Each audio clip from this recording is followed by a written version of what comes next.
Fala pessoal, Rick Finance na área, Carlos falando. Hoje eu trago aqui pra gente um vídeo muito interessante onde nós iremos falar sobre um posicionamento institucional e também sobre a questão dos mercados nas máximas históricas, tá? Isso vai ser de grande valia, acredito que para todos nós aqui no dia de hoje. E é claro, sem muita enrolação, já deixa o like aqui, comente nesse vídeo que eu irei trazer mais vídeos nesse aspecto aqui, ok? Convido vocês também a conhecerem o canal Rick Finance, o canal onde eu mando várias análises institucionais, fotos, vídeos, posicionamentos, coisas totalmente diferentes, trazendo um pouco mais também de como é essa dinâmica dos mercados na visão institucional. Quando eu digo institucional, é institucional de fato, tá? Relatório de bancos como JP Morgan, Goldman Sachs, Bank of America, Nomura, e por aí vai. Citadel, a maior empresa de market makers. Hoje, em específico, eu irei trazer aqui um pouco sobre um relatório COT. Esse relatório mostrando aqui que nós temos agora os mercados em máximas históricas, não somente em máximas, como também uma alocação um pouco maior, tá? Instituições acabam de comprar o maior número de contratos futuros da Nasdaq da história, tá? Isso aqui é extremamente relevante acompanharmos, porque isso aqui vai fazer muito preço nos mercados daqui para frente, tá? Como um mês pode fazer diferença, né? Em meados de março, justamente quando as ações despencavam com a constatação de que a guerra do Irã veio para ficar, noticiamos que os gestores ativos, uma categoria da CTFC, que inclui praticamente todos os investidores institucionais e que não devem ser confundidos com especuladores, então aqui são principalmente gestores grandes nomes do mercado aí também, tá? Definidos pela CFTC como fundos alavancados, venderam um valor recorde de 36 bilhões. Então, na guerra, esses fundos que acabaram de comprar contratos recordes, eles venderam contratos de S&P, contratos futuros, tá? Foi uma venda massiva, uma venda gigantesca aí que nós tivemos nisso aí também. Um mês depois, o último relatório do Committee of Traders, o relatório COT, de meados de abril, revelou que a Asset Manager comprou um volume recorde de contratos futuros da Nasdaq, inclusive elevando a Nasdaq aqui para o dia de hoje, renovando máxima histórica, tá? O dia que eu estou gravando isso aqui é dia 24/4. Hoje, Nasdaq bateu máxima histórica, ok? De acordo com a análise do Goldman Sachs, foram comprados de 9,7 bilhões entre o dia 7 e o dia 14 de abril, o maior valor notional dos últimos 10 anos, segundo o Goldman Sachs.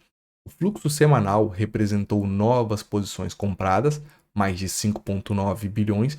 Então a gente tem um fluxo aqui de praticamente quase 10 bilhões comprados, segundo o relatório COT, né? Então isso faz muito preço. Bem como uma forte cobertura de posições vendidas. Basicamente, quem estava vendido comprou o mercado, né? E essas compras de mercado aí também geraram mais 3,8 bilhões. Então, esse rally, essa realocação de cobertura, ela mostra um pouco mais sobre essa questão da microestrutura que a gente teve nos mercados, né? Parte dessa compra histórica não é apenas todo esse otimismo do mercado puro, né? Mas também um short squeeze institucional que nós tivemos aqui nos mercados, tá? Fundos que apostaram na queda ali no início e meio da guerra foram pegos de surpresa por conta dessa resiliência da tecnologia aqui que nós tivemos nos dias de hoje, tá? De 2 semanas para cá. E tiveram que basicamente estopar essas posições vendidas às pressas e fazer a cobertura, ou seja, comprar os mercados aí de uma forma massiva. Então, desta forma aqui, a gente tem esta movimentação gigantesca aqui de compras de contratos futuros, inclusive gerando aqui, ó, estamos realocados aqui quase em 40 bilhões no dia 22, tá? Do dia 22 de 2024 ao dia 22 de 2026 de abril. Então é uma compra considerável e também nada pequena, tá? Desde então, a euforia só aumentou. Segundo Goldman Sachs, após a divulgação do relatório Koch, houve um aumento potencial na demanda de empréstimos alavancados de 14 a 21 de abril. O financiamento de 3 meses do Nasdaq em relação aos Fed Funds apresentou um aumento significativo, um aumento bem expressivo, né? E considerável, que trouxe aí o Nasdaq para a máxima histórica, só relatando isso de novo, tá? Entretanto, dado ao comitente e ao COT a valorização dos preços, é provável que os gestores de ativos tenham permanecido engajados, ou seja, com apetite para compra, tá? Em 14 de abril, a correlação móvel de 6 meses entre as posições compradas dos gestores de ativos e o preço retornou a 0,4. Nas 5 sessões seguintes, o preço do Nasdaq e o interesse em aberto, o famoso Open Interest, né, agregados subiram mais de 2,5% e 4 bilhões, respectivamente. Isso aqui mostra que nós tivemos um sentimento do mercado oculto muito absurdo comprador, tá? Inclusive, nós chegamos a bater um recorde histórico aí também do Nasdaq batendo 12 dias fechando positivo, o que é muito legal e não acontecia desde 1977, se eu não estou enganado, ok? Aqui a gente tem clímax, né? Que contrapõe essa visão da mudança do JP Morgan, que está extremamente otimista. Estamos diante, tecnicamente, de uma armadilha de liquidez. Eu digo aquele bull trap que o mercado faz, que é o quê? O mercado sobe e depois cai, né? Essa expectativa aqui que ele faz, essa armadilha que ele faz aí, é extremamente importante da gente acompanhar daqui para frente, tá? Isso aqui também pode ser uma armadilha armada para o varejo, tá? Os institucionais fazem isso constantemente, tá? Ou o JP Morgan está correto e vai surfar toda essa onda de alívio macroeconômico, ou de fato isso aqui é um bull trap grandioso do mercado. Outra coisa também, o skill e put mais barato significa que as instituições estão pagando menos por proteções contra quedas, ou seja, quando a gente tem um skill a calls maior, significa que puts estão mais baratas, né? Então isso dá uma queda nessa demanda de puts e força o market maker também a ajustar o seu delta para cima. Ajustando o seu delta para cima, ou seja, comprando o ativo subjacente, que seria essas compras de Nasdaq aqui, ajustaram o seu delta e compraram o ativo subjacente, ajudando a empurrar aí o índice mais para cima, gerando um efeito, um short squeeze grandioso, né? Algo que é até interessante de se acompanhar daqui para frente também, beleza? Analisando aqui outro aspecto do relatório do JP Morgan, é isso aqui, ó, o que poderia funcionar ou não se esse rally de alta continuar, tá? Isso aqui não é de hoje, é do dia 16 de abril, então já tem um certo tempo, mas o que esses caras falam aí não é uma projeção de day trade, né? É uma projeção já de longo prazo.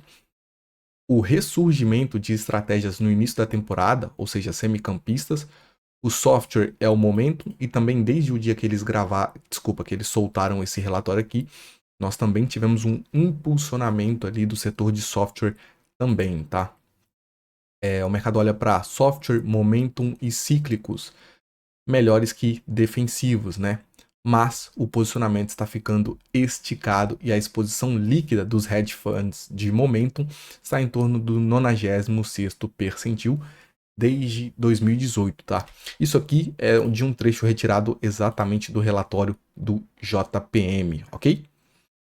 Como também o High Beta superou o Quality e a exposição dos hedge funds a fatores de riscos nunca diminuiu significativamente também. Uma queda acentuada, uma recuperação do apetite a risco do ponto de vista do mercado interno não é necessariamente algo que veremos imediatamente em meio a desafios geopolíticos, preocupações com IA e crédito privado e a inflação crescente. A gente estava tendo um risco também no mercado de crédito, uma possível quebra, tá? Os fluxos que não favorecem fortemente também Europa em relação aos Estados Unidos. Então, Estados Unidos está sendo bem mais beneficiado por fluxos em relação à Europa por motivos óbvios também, tá? Liderado aí por fatores de tecnologia e possível fim da guerra também. O posicionamento do Nasdaq em relação ao Russell está apenas se recuperando de níveis relativamente baixos, tá? Ou seja, Nasdaq baixo, então é difícil ficar empolgado com o Russell. Em última análise, a recuperação ainda pode ser liderada por empresas de tecnologia e cíclicas, tá? Mas também aí que se concentra o risco de queda. O mercado está sob nova pressão. Essa nova pressão liderada também pelo fator guerra, que ainda não acabou, e também pelo fator tecnológico que nós estamos aguardando a famosa temporada de balanços, tá?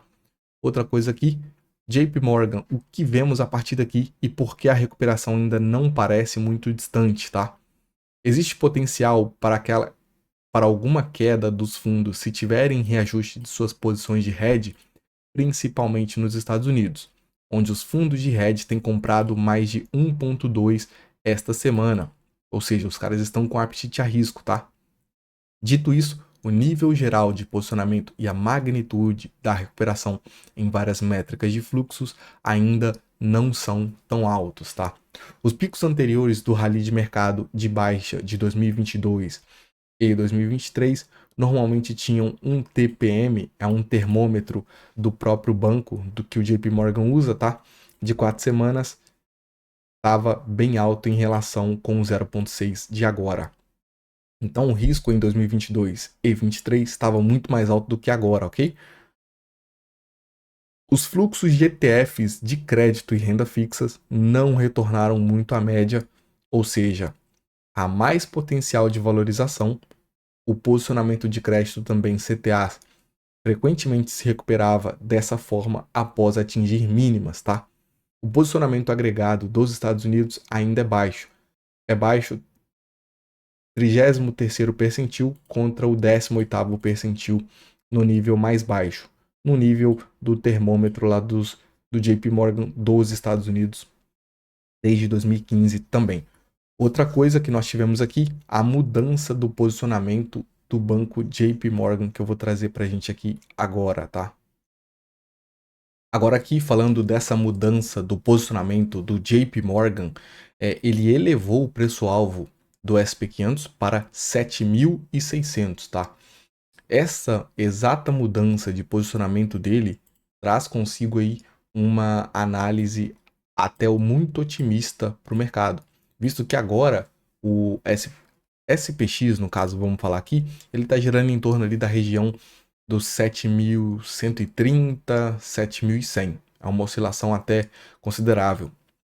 Hoje ele renovou máxima, chegou a bater 750, então é uma elevação até ok, tá? Inclusive, podemos analisar aqui que o preço antigo do JPM era 7.500, tá?